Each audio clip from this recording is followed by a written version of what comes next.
It's the most magical time of the year, but all the festive fun can be actually dangerous for our furry friends. Yeah, and here to help you pet-proof your home this holiday season is vet Dr. Tim Hopkins from SASH. And you've got a couple of very cute friends with you this morning. You've got Zeus and Cooper. And Cooper, yeah, thanks for having us. And they got a bit thirsty, so they were into the water.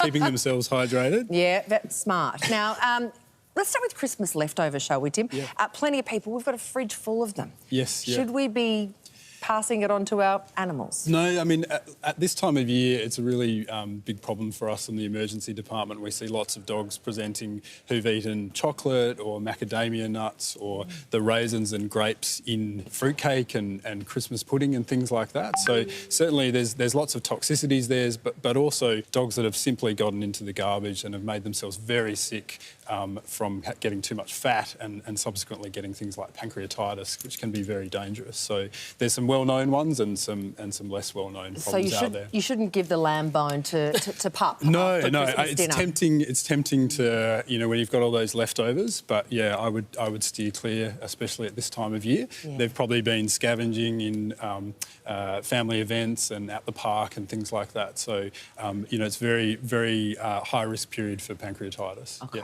Yeah. They're already getting enough food by them scavenging all the leftovers. Yes. Now, as people begin to take decorations down, what do pet owners need to be conscious of? Yeah, so there's two main things that we see in the emergency department at SASH, and that's animals that have eaten tinsel or stringy decorations, and they can get foreign body obstructions in their gut, but also a lot of salt dough-based decorations causing salt toxicity in dogs that have eaten the decorations off the tree, and they've basically got a massive overdose of salt and yeast from those. So, yeah, decorations are not as innocent as they look, and something really to watch out for.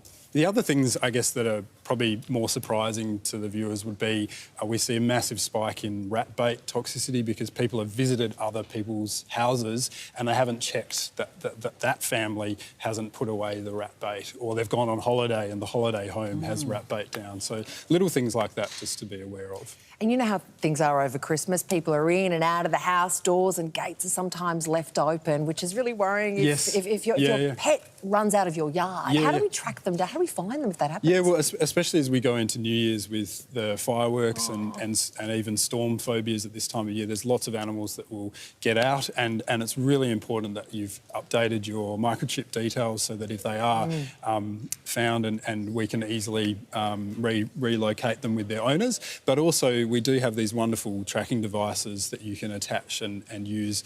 You know, there's several brands, but the most famous would be the AirTags, so you can keep an eye on them wherever they happen to be. Actually, a great idea. Yeah, absolutely. And furthermore to that, what can people do to prepare their pets? Because, you know, New Year's Eve, it's just around the corner, and the fireworks, you know. Yeah, look, right now, it's really about making sure that your home is secure and that you've got any kind of medication that you need on board for animals that have those phobias. But that's really a conversation to be had with your family vet. For next year, you can actually desensitise dogs to these phobias, but you need to start weeks to months out. So desensitisation is obviously making them okay with those noises and those experiences by giving them a positive experience using things like recordings to mimic what they're going to go through. Yeah. It's been a really bad tick season as well, right? Yeah, really glad you mentioned that. There's actually a tick anti-serum shortage, so that's the medication that we use to treat these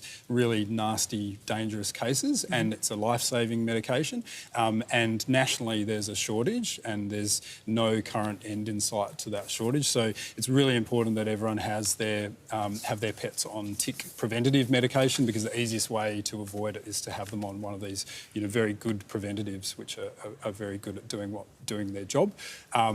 There's no end in sight for that shortage, so please make sure that if you're in a tick area or you're visiting a tick area that you get your pet onto a preventative. Yeah, wonderful. Great lots of great tips there. Tim, thank you so much for your time. Zeus and Cooper, thank you. Thanks, guys. Well done.